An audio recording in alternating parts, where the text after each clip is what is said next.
तिथं बारीक तिची झोपडी होती. त्या मुलीचं ज्या दिवशी सकाळी लग्न झालं आणि तिची जी पहिली रात्र होती नवऱ्याबरोबरची, त्याच रात्री तिच्या नवऱ्याला दुसऱ्या मुलीवर बलात्कार केला या आरोपाखाली त्या गावकऱ्यांनी मारून मारून त्याचा जीव घेतला होता. ज्या दिवशी तिची पहिली रात्र होती त्याच दिवशी नवऱ्याचा जीव गेला ते बघून ती रागाच्या भरात त्या लोकांकडे गेली, त्यांच्याशी भांडायला गेली वगैरे, पण त्या लोकांनी तिलाही तिथंच मारून टाकलं. असं खूप प्रसिद्ध आहे की ती इथंच भटकत असते. खूप जणांना ती राजवाड्यात पण दिसलीये, खूप जणांना ती हायवेला पण दिसलीये. पण एवढ्या वर्षांमध्ये तुझ्या तोंडातून हे पहिल्यांदाच ऐकतो की तू तिला पाहिली. हे ऐकून शिवा पूर्णपणे घाबरला. आता त्यांनी ठरवलं की मी 7-7:30च्या पुढं मेडिकलमध्ये थांबणार नाही.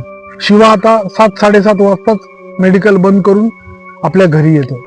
आजही ते मेडिकल कोल्हापूर पुणे हायवेला आहे. मित्रांनो, असं कधी कोण